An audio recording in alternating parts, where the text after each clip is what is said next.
السلام علیکم ورحمۃ اللہ وبرکاتہ۔ نظر ایک چمن سے دو چار ہے، نہ چمن چمن بھی نثار ہے، عجب اس کے گل کی بہار ہے کہ بہار بلبل زار ہے۔ بادب جھکا لو سرے ولا کہ میں نام لوں گل باغ کا، گلتر محمد مصطفیٰ چمن ان کا پاک دیار ہے۔ احباب اہل سنت، جیسا کہ آپ کو معلوم ہے کہ ایصال ثواب کے باب میں گفتگو کر رہا ہوں اور میں نے کئی حدیثیں آپ کی سماعت کی دہلیز تک پہنچانے کی کوشش کی ہیں۔ میری صرف اور صرف آپ سے یہ گزارش ہے کہ آپ ان چیزوں کو سنیں، دوسروں تک پہنچائیں اور خوب غور سے اسے سماعت کریں تاکہ اللہ تعالی ہمیں اور آپ کو اس پر عمل کرنے کی توفیق عطا فرمائے۔ اب اس تعلق سے ایک حدیث پاک میں اور آپ کے سامنے پڑھنے کی سعادت حاصل کر رہا ہوں۔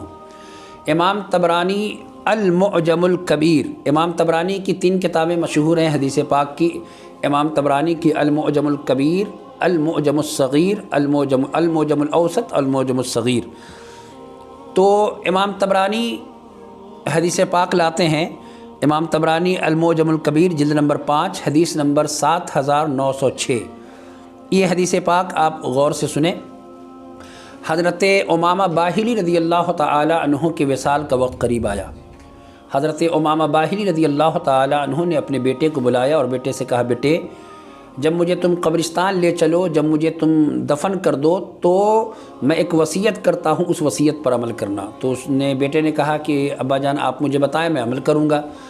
تو اب حضرت امامہ باہلی کہتے ہیں، بیٹے زبان میری ہے لیکن کلمات اللہ کے نبی کے ہیں، میں بتا رہا ہوں لیکن میں حضور کے بتانے کے مطابق بتا رہا ہوں۔ وہ مکمل حدیث پاک آپ محبت کے ساتھ سنیں۔ اذا مات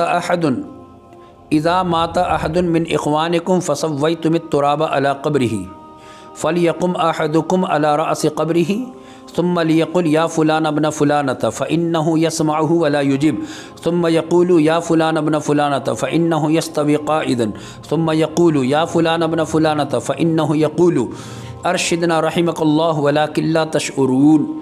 حضرت امامہ باہلی کہتے ہیں کہ بیٹے جب تم مجھے قبر میں لٹا دینا تو میرے سرہانے کھڑے ہو جانا، جیسا کہ میں نے اپنے آقا سے سنا۔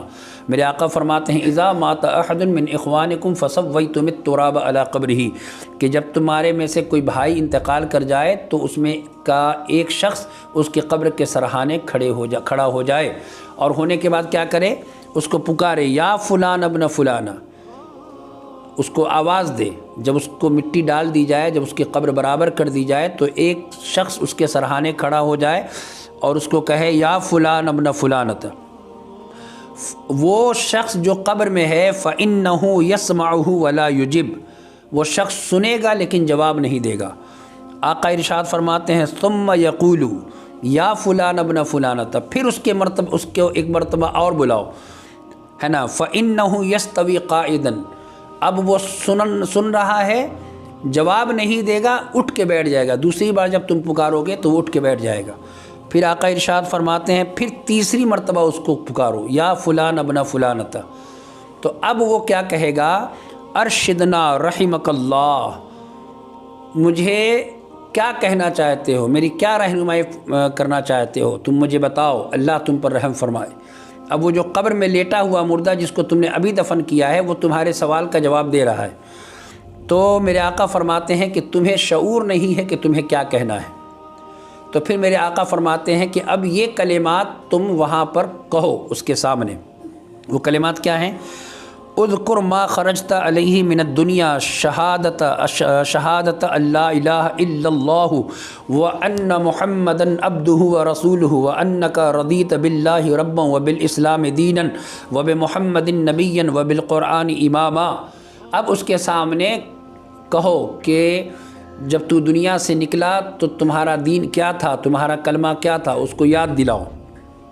اب جب تم اس کو یاد دلاؤ گے، جب تم تمام تر چیزوں کو تم بتاؤ گے تو ابھی وہ سیکھ ہی رہا ہوتا ہے کہ فرشتے قبر میں آ جاتے ہیں، اور قبر میں آنے کے بعد جب وہ سنتے ہیں کہ ارے یہ مردہ تو جواب دے رہا ہے، یہ جب مردہ تو کلمہ شریف پڑھ رہا ہے، تو فَإِنَّ مُنْكَرًا وَنَكِيرًا يَأْخُذُ وَاحِدٌ مِّنْهُمَا بِيَدِ صَاحِبِهِ وَيَقُولُ۔ اب وہ منکر نکیر جو ہیں وہ ایک دوسرے کے ہاتھ کو پکڑتے ہیں اور کہتے ہیں کہ ہمارا یہاں کیا کام ہے، اس کے گھر والے نے حجت سکھا دیا ہے، اس کو اللہ تعالیٰ نے جواب سکھلا دیا ہے، لہٰذا اب ہمارا یہاں کوئی کام نہیں ہے۔ تو ایک صحابی نے کھڑے ہو کر عرض کیا، یا رسول اللہ، اگر کسی کو اپنے ماں کا نام، کسی کے ماں کا نام معلوم نہیں ہو تو یا رسول اللہ وہ پھر کس کا نام لے؟ تو آقا ارشاد فرماتے ہیں تو پھر حضرت حوا کی جانب اس کو منسوب کرے۔ اب اس حدیث پاک سے آپ کئی مسائل ہم اس سے اخذ کر سکتے ہیں، لیکن ایک دو چیز بتانا چاہتا ہوں۔ آج ہمارا اور آپ کا یہ معاملہ ہے کہ ہم قبرستان جاتے ہیں، اپنے مردے کو دفن کرتے ہیں، اس کے بعد ہم وہاں پر 10 منٹ بھی نہیں ٹھہرتے، اور وہاں پر ہم کیا کرتے ہیں کہ پیسہ لے کر بیٹھ جاتے ہیں، تو درزی کو پیسہ دے رہے ہیں، تو بڑھئی کو پیسہ دے رہے ہیں، تو گورکن کو پیسہ دے رہے ہیں۔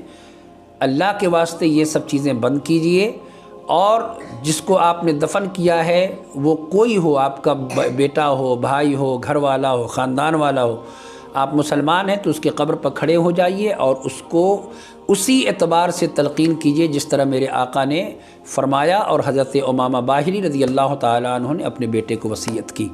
اب میں آپ کو بتانا یہ چاہتا ہوں کہ اگر قبر کے اوپر کھڑے ہو کر تلقین کرے تو قبر والے کو ثواب پہنچتا ہے، بلکہ قبر والا اس کے تلقین پر جواب دے جاتا ہے۔ تو جب قبر والا قرآن پڑھے گا تو بلا شبہ قرآن پڑھنے کا ثواب قبر والے کو پہنچے گا۔ یہ ہمارا عقیدہ ہے الحمدللہ۔ میں نے ابھی تک جتنی حدیثیں پڑھی ہیں، کسی کو کسی حدیث پر کوئی کلام نہیں ہونا چاہیے، اور انشاءاللہ عز و جل میں نے جتنی حدیثیں پڑھی ہیں، یہ حدیثیں دیگر کئی کتابوں میں وہابی دیوبندیوں کی یہاں بھی موجود ہے۔ انشاءاللہ عز و جل میں آپ سے گزارش کروں گا کہ اس پر آپ عمل کریں اور اللہ تعالیٰ سے دعا کریں کہ اللہ تعالیٰ ہمارے اور آپ کے خاندان میں جتنے لوگ گزر چکے ہیں، اللہ تعالیٰ اپنے محبوب کے صدقے ان کی قبر کو تا حد نگاہ وسیع فرمائے، اور اللہ تبارک و تعالیٰ مسلک کے اعلیٰ حضرت پر استقامت عطا فرمائے۔ انشاءاللہ ایک اخیر حدیث پاک لے کر میں حاضر ہوں گا انشاءاللہ۔ مجھے اجازت دیں۔ السلام علیکم ورحمۃ اللہ وبرکاتہ۔